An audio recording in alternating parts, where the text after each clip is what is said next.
Influencers. Si hay personas que debemos influenciar, definitivamente son las de nuestro círculo cercano y cotidiano.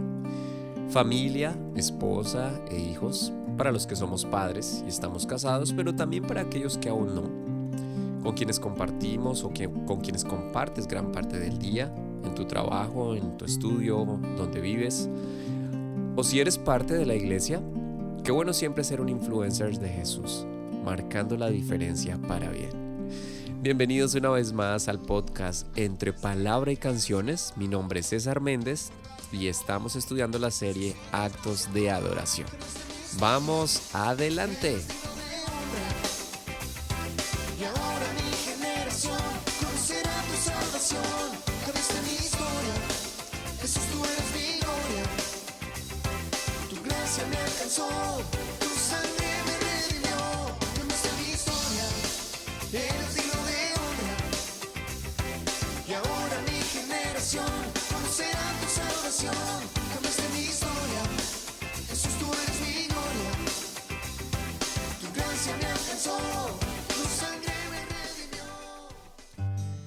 Con el auge de las redes sociales, muchas cosas han cambiado. Desde hace unos años atrás hablamos de los influencers, quienes son personas que publican constantemente en redes sociales y que, por supuesto, tienen un alto número de followers o seguidores. Por ejemplo, tenemos los microinfluencers, quienes cuentan entre 10,000 a 50,000 seguidores. Personas influyentes de nivel medio, quienes tienen en sus cuentas entre 50,000 a 500,000 seguidores. Macroinfluencers, quienes tienen entre 500,000 a 1,000,000 de seguidores. Y los mega influencers, que tienen más de 1,000,000 de seguidores. De diferentes edades, lugares, culturas están consiguiendo estas cifras de seguidores. Y aunque es tentador el hecho de pensar llegar a tener esos resultados, es importante no olvidar que todo esto es parte de la vanagloria de la vida. En la palabra de Dios encontramos influencers también, tal vez algunos de ellos con pocos seguidores en comparación con las cifras astronómicas actuales, algunos de ellos para bien, otros para mal. Pero cuidado, no te confundas, porque el mayor influencer de la historia no está en las estadísticas de quien tienen la información actualmente. No ha sido galardonado por YouTube o Instagram, pero su influencia a través de la historia ha generado tantos followers que ni siquiera los podemos contar, pero su registro está en el cielo. Y su nombre, el nombre del más grande, es Jesús, el más grande influencer de la historia. Aunque ya terminamos la miniserie de Abraham con su último acto de adoración, emocionalmente desgarrador, cuando Dios le pidió que sacrificara a su hijo Isaac. Si aún no has escuchado este episodio, te invito a que lo hagas. Algo que había pasado por alto es que este acto de adoración, el último en la vida de Abraham, que está escrito en la Biblia, es el acto de adoración número 7. ¡Wow! El número de la perfección y divinidad, bíblicamente hablando. Ahora vamos a continuar con dos actos que se dieron en parte de aquellos que fueron influenciados por él. Y vamos a ver cómo esta influencia fue creciendo a través de los años, en otros y en otros y en otros, por ahora en su círculo cercano. Al pasar los años, Abraham había sido influencia no solo para su familia, sino también para las personas que trabajaban para él.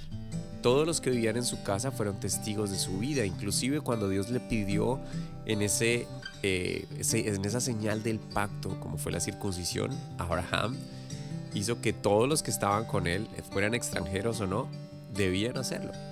Su fe manifestaba lo que Dios significaba para él.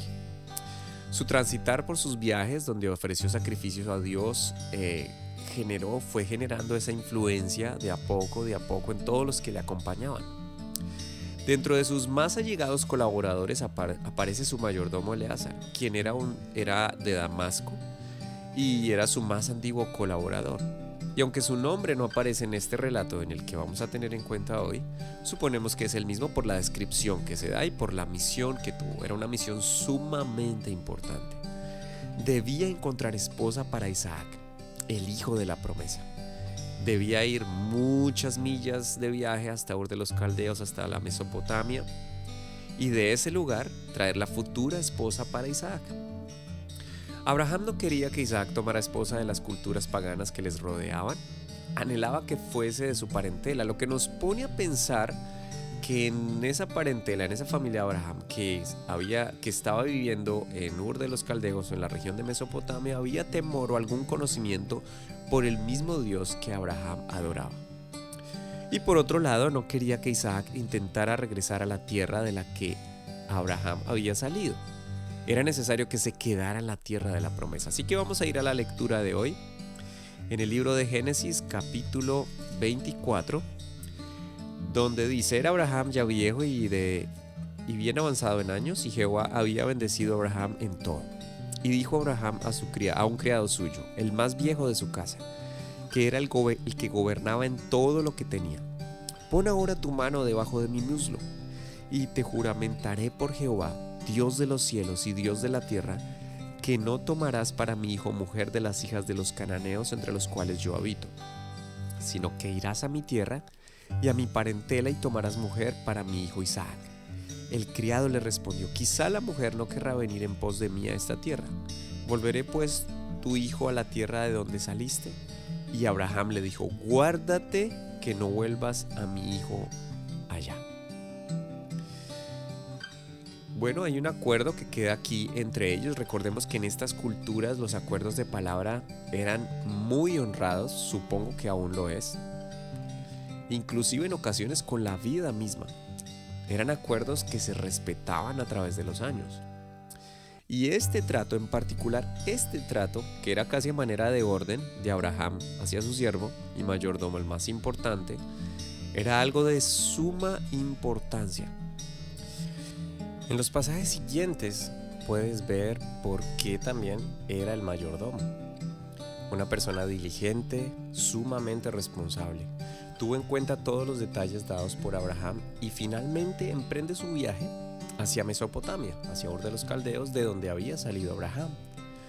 Y después de varios días de viaje, llega al lugar, se ubica estratégicamente en un lugar muy importante como era la fuente de agua, donde las personas debían ir por este recurso, y llega la hora específica y allí en ese lugar, seguramente un poco cansado del viaje, hace una oración y comenzamos a ver con todo esto, vamos confirmando la influencia de alguien como Abraham en su mayordomo.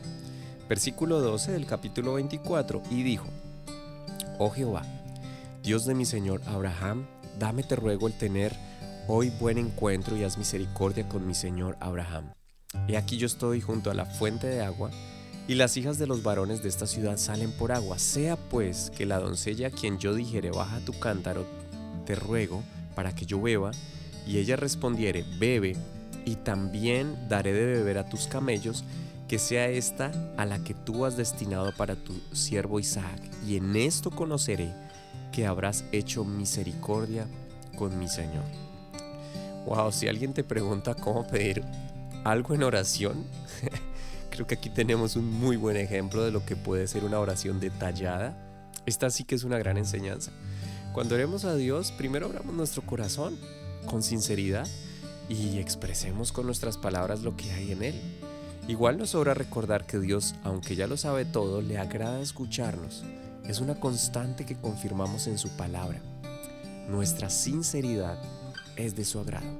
Y sí, en plena calle, diríamos hoy, en medio de una zona muy concurrida, en hora pico para nosotros, hora de tráfico, a la hora de la tarde, donde salían las doncellas al pozo de agua, no le importó, simplemente hizo la oración, y antes de que terminara, es increíble, antes de que terminara, llegó la respuesta. Y aunque Eleazar estaba ahí orando y seguramente observando de alguna forma, empezó a darse cuenta cómo paso a paso Dios respondía a su oración. Del versículo, los siguientes podemos ver cómo todo lo que él pidió, te invito a que lo puedas leer en casa, cómo lo que él pidió con cada detalle Dios fue respondiendo. Wow, confirmamos una vez más que Dios obra en los detalles mínimos de aquello que ponemos en su presencia, y si logramos, aquí es donde está el secreto, y si logramos conectarnos o conectar esos detalles con la voluntad divina, la hicimos. Te lo vuelvo a repetir, la hiciste. Si logramos conectar lo que pedimos en oración con la voluntad divina, la hicimos. Hace unos meses atrás salimos en familia a cenar, y después de llegar al restaurante y haber estacionado nuestro auto, vimos una escena bastante particular. Tengo que confesar que nunca había visto nada parecido. Sobre la acera o el andén o la vereda, como le dicen en Argentina, donde vamos como peatones, por lo general en ese espacio hecho de concreto tiene algunas partes en césped en algunos lugares. Y este era uno de esos. Habíamos llegado al restaurante y el andén para que entráramos al restaurante tenía unas partes en césped frente a la puerta principal del restaurante. Y en uno de esos espacios verdes, que usualmente son pequeños, se encontraba una mujer de rodillas. No sabría decir si orando o rezando, pero sí podría afirmar que estaba en un momento espiritual dentro de su conocimiento y su cultura. Era obvio que pertenecía culturalmente, yo creo que a Oriente, por su vestido y rasgos físicos. Aunque no sé exactamente de dónde, pero lo que hacía, lo hacía sin ninguna vergüenza.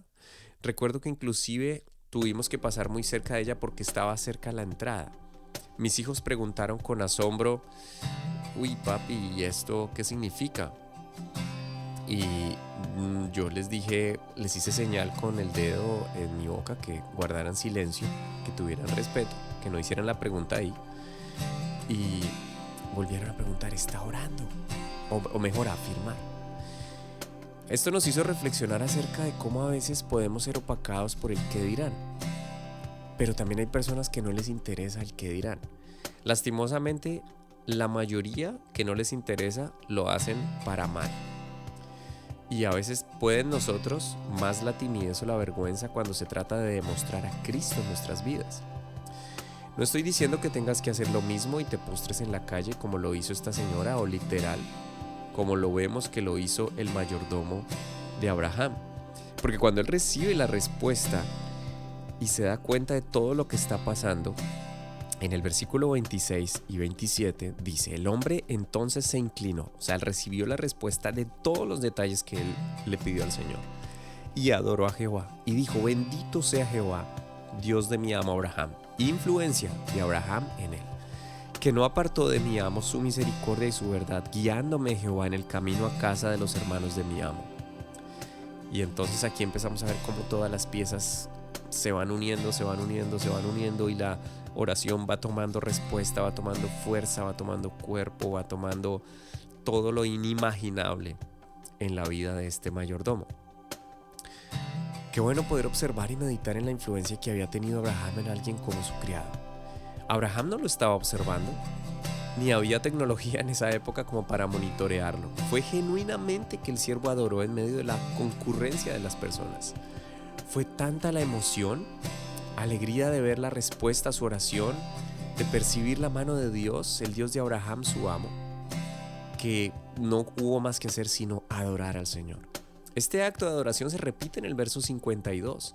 Al estar reunido con la familia de Rebeca en casa de extraños para él, y en el versículo 52 dice: cuando el criado de Abraham oyó sus palabras, la de Labán y Betuel, se inclinó en tierra ante Jehová. Otra vez, un acto de adoración delante de todas estas personas, de todos estos extraños para él. Qué tremenda influencia la que había ejercido Abraham en alguien como Eleazar, como su mayordomo. Y aunque si lees con detenimiento esta historia, hay muchos detalles característicos de la cultura y de la época, pero quise compartir este acto de adoración para que meditemos acerca de cuál influencia y cuánta influencia estamos ejerciendo en nuestros seres queridos, en quienes nos rodean. Sinceramente sabemos que Abraham era el amo y su criado debía seguir las órdenes, pero el criado, que insisto, suponemos que es Eleazar, se encontraba a cientos de kilómetros de distancia. Podía evitar todo esto, podía evitar orar, podía evitar adorar al Señor, si esto no hubiera sido real en su vida.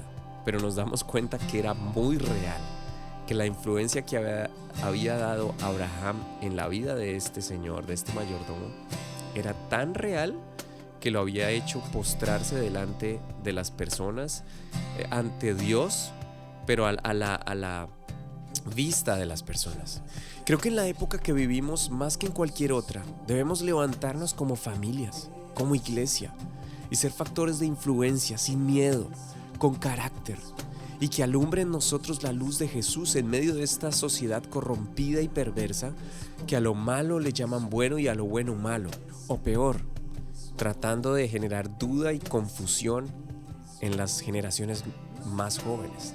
Es increíble ver lo infantil del concepto de influencia, donde alguien que llega a tener mucha visibilidad puede influir en el pensamiento de nuestras generaciones y en cualquiera que sea falto de entendimiento, sin importar la edad.